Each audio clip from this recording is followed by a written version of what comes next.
Bonjour à tous et bienvenue sur la chaîne Explique-moi ça. Aujourd'hui, je vous explique les règles de la forêt de Savernec. C'est un jeu de Rodrigo Rego, illustré par Nouria Aparicio. On va pouvoir y jouer de 2 à 4 joueurs à partir de 10 ans pour des parties d'environ 25 minutes. Et c'est édité chez Yellow. Dans ce jeu, vous allez devoir nourrir les animaux en leur créant des sentiers avant que l'hiver arrive. Mais attention, tous les animaux ne mangent pas la même chose et en plus, un sentier, c'est pour un seul animal. Vous ne pouvez pas avoir deux animaux sur un même sentier. Alors le principe de la mise en place est très simple. On va donner à chaque joueur une carte animale pour commencer. Ensuite, on viendra mettre le plateau central et on va ici mettre des cartes de sentier et en dessous du lapin, on mettra toujours une carte animale. C'est pour ça que vous avez des cartes de cette couleur et de cette couleur. Les cartes rouges, ce sont les cartes animaux. Ensuite, vous voyez que ici j'ai mis un petit coq. Le petit coq en fait servira à savoir qui est premier joueur. Donc on viendra mettre le coq sur le coq. Sur la chèvre, on viendra mettre les gouttes d'eau. Vous avez le petit symbole ici pour vous en rappeler. Et le tatou, lui, il va avoir un petit jeton, enfin des jetons tanières au-dessus de lui. Le principe est le suivant, on va donc devoir nourrir nos animaux et il va falloir créer un sentier, enfin plusieurs sentiers de 4 par 4. Donc il va falloir vraiment positionner nos cartes de façon à avoir 4 par 4. Alors c'est pas forcément de le mettre au milieu, hein, on peut décaler notre carré, mais il faut que ça finisse par 4 par 4. On va donner à chaque joueur aussi un petit jeton, ça va être pour compter les points en fin de partie. Voilà, la mise en place est déjà finie. Ce que je vais faire, c'est que je vais vous montrer, par exemple, comment ça se passe, comment on compte les points, ainsi de suite. Alors là, par exemple, ce joueur a eu la musaraigne. Alors la musaraigne, on voit qu'elle aime les framboises. Vous voyez que ça lui rapportera un point par framboise sur son sentier. Les petits vers de terre aussi, un point. Elle ne mange pas d'œufs, donc vous voyez qu'elle n'a pas, les œufs ne lui rapporteront pas de points, ni de glands. Par contre, elle rapporte un point. Et il y a une chose qui est très importante, c'est ce symbole. C'est 4. Ça veut dire qu'elle peut manger les 4 premières nourritures qui sera sur son sentier. Si jamais il y a 6, 7, 8, 9 nourritures, elle ne pourra en manger que le nombre de tanières indiqué ici. Donc là, 4. Mais je vous rassure, vous allez pouvoir quand même stocker des tanières supplémentaires. Et donc là, par exemple, vous avez compris, elle pourra manger jusqu'à 5 nourritures. Alors, on est parti, comment ça se passe? On va donc définir quand même au tout début un premier joueur, c'est lui qui va récupérer le coq, alors on va imaginer que c'est ce joueur, et c'est à lui de jouer, il va choisir une carte parmi les 4, et si jamais il décide de prendre la première carte, il récupérera le coq. S'il décide de prendre cette carte, au-dessus il y a la chèvre, donc il viendra récupérer une petite goutte. Alors les petites gouttes, elles servent à quoi? Eh bien vous allez pouvoir les positionner sur un des 4 coins.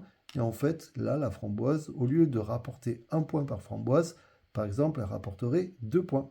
Si je le mets là, vous aurez compris que les petits verts rapporteront 2 points. Et là, l'œuf qui valait rien, là, il vaudrait un point. Donc ça peut être intéressant. Attention, les gouttes d'eau, vous ne pouvez pas en avoir plusieurs sur le même symbole. D'accord? Donc je peux en avoir aux 4 coins, je peux en avoir jusqu'à 4 sur une carte, mais je ne peux pas en avoir deux sur le même endroit. Si jamais je décide de prendre ici une carte, vous avez ici le tatou, juste au-dessus, il y a la tanière. Ça veut dire quoi? Ça veut dire que tout simplement, je pourrais prendre une tanière et la positionner sur un animal. Bon, là au début, j'en ai qu'un. Donc là, par exemple, vous aurez compris, donc elle peut manger jusqu'à 5 nourritures. Alors, pour aller vite, je vais prendre par exemple celle-ci. Donc, je décide de prendre cette carte. Je décide de la positionner par exemple comme ça. Donc là, vous voyez que pour le moment, elle mange un verre. Donc, j'ai déjà un point. Et bien sûr, hop, je récupère une tanière. Et vu que j'ai que elle, enfin que la petite musaraigne en animal, je viens lui positionner la petite tanière. Et on passe au joueur suivant. On ne remet pas de carte tant que tout le monde n'a pas pris de carte. Alors là, ce joueur va par exemple regarder, ça l'intéresse par exemple les œufs lui rapportent un point, et donc du coup, elle va prendre ça, elle va prendre la petite goutte d'eau, et elle va la mettre, hop, ici. Maintenant, les œufs, je vous avais dit, lui rapporte un point. Non, maintenant, chaque œuf lui rapporte 2 points. Une fois que tout le monde a récupéré ses cartes, on va défausser les cartes inutilisées. On va remettre 3 cartes sentiers sous le coq, la chèvre, le tatou. Et hop, on va mettre un animal sous le lapin. Et on est reparti. On regarde qui c'est qui est le coq. Actuellement, c'est ce joueur, donc c'est lui qui est premier. On va, par exemple, donc là, je ne sais pas, il va décider de faire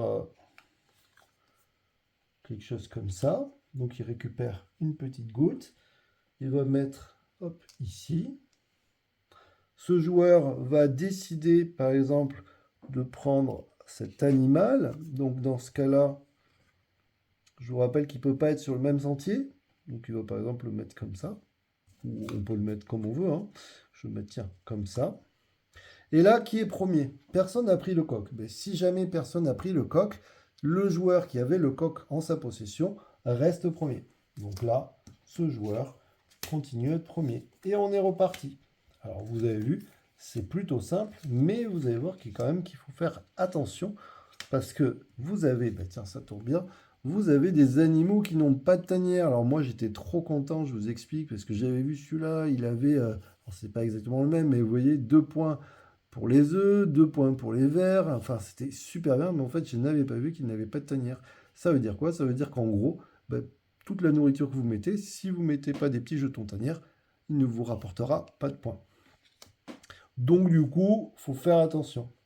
Et on continue. On va donc commencer par ce joueur. Ce joueur va décider, je ne sais pas, de prendre, tiens, cet animal. Il va prendre cet animal. Alors attention, hein, je ne peux pas faire ça. Je ne peux pas avoir 2 animaux sur un même sentier. Donc par exemple, je pourrais le mettre comme ça. Ce joueur va décider de se mettre premier joueur. Il en a un peu marre. Et donc, il va prendre cette carte. Il récupère donc le coq. Et hop, on défausse et on continue. Vous avez vu, c'est plutôt simple. Alors oui, on peut tout à fait prendre une carte et on n'est pas obligé, quand on positionne un sentier, de le positionner toujours en ligne. Vous pouvez tout à fait couper un sentier. La seule chose que vous ne pouvez pas faire, c'est mettre une carte comme ça en diagonale. Vos cartes doivent toujours être adjacentes aux autres cartes. Donc ça pose pas de problème, on peut aussi le faire. Et donc, vous avez compris, c'est ce joueur qui a le coq qui va commencer. Hop, il ne faut pas oublier de mettre un animal. Ce que je vais faire, je ne vais pas vous faire une partie longue. Ce que je vais faire, c'est que je vais faire une partie complète. Je vais avancer vite fait et on va compter les points ensemble. Comme ça, vous allez voir que c'est très simple. Allez, c'est parti, j'avance.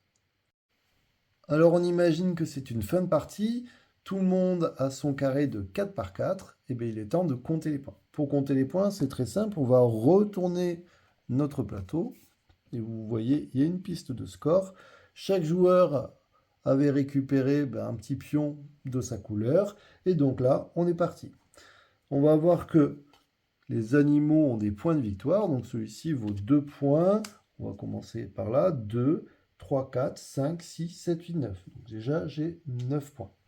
Ensuite, on va regarder celui-ci. Celui-ci, c'est 2 points par ver de terre. J'en ai un. Le problème, c'est qu'ici, vous voyez, il n'a pas de terrier. Donc, du coup, je ne peux rien gagner. Donc, du coup, ça fait 0. Dommage. J'aurais dû mettre des petits terriers. Celui-ci a une valeur de 4, mais j'en ai un de plus. Donc, ça fait 5. Donc, ça veut dire que je peux compter les 5 premiers. 1, 2, 3, 4, 5. Bon, ça tombe bien. Ça les fait tous. Donc, il rapporte 2 points par ver de terre, 2, 4. Ensuite, j'ai l'œuf, il ne me rapporte rien. La framboise, 1 point, donc ça fait 5.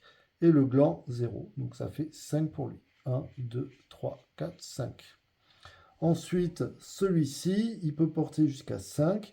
1, 2, 3, 4, 5. Bon, c'est encore parfait. Dans ce cas-là, je regarde. Je vais, ça me rapporte 0. 0, ça me rapporte 1 point, 0, 1 point. Bon, 2 points, c'était pas terrible. Ensuite, on va regarder lui. Lui, il a 4 au niveau du terrier. 1, 2, 3, 4. Ah, vous voyez, il ne va pas pouvoir aller récupérer celui-ci. Il va pouvoir récupérer que les 4 premiers. Donc là, les œufs, ça rapporte rien. Dommage. 2 points, 4 points. C'est dommage parce qu'il ne peut pas récupérer celui-ci. Donc là, je prends que 4 points. Ensuite, le dernier, c'est celui-ci. Là, ici, donc lui, les framboises, ça rapporte rien. Il peut en porter que 3. Donc 1, 2, 3. Il ne prend pas cet œuf-là. Et les œufs lui rapportent 2 points. Donc seulement 2 points. Si jamais il avait été premier joueur à la fin de la partie, qu'il avait récupéré le coq, dans ce cas-là, il aurait aussi gagné un point. On va dire qu'il a gagné un point parce qu'il avait le coq à la fin de la partie. Voilà, donc vous voyez, c'est pas si compliqué que ça, mais il va falloir être stratégique, faire vraiment attention au niveau du terrier, parce que moi, dans mes parties, je me suis fait avoir plusieurs fois, donc il faut vraiment faire attention à ça. N'ayez pas peur donc de couper la route, hein, ça pose pas de problème. Et si vous aviez deux animaux sur le même sentier, on imagine que celui-ci soit par exemple comme là, et bien dans ce cas-là, vous voyez, j'ai deux animaux sur le même sentier, bien dans ce cas-là, vous allez devoir défausser toutes les cartes sauf une, et bien sûr, les cartes défaussées ne compteront pas. Alors vous voyez que ça peut faire très très mal, il faut éviter bien sûr de faire cette gaffe-là.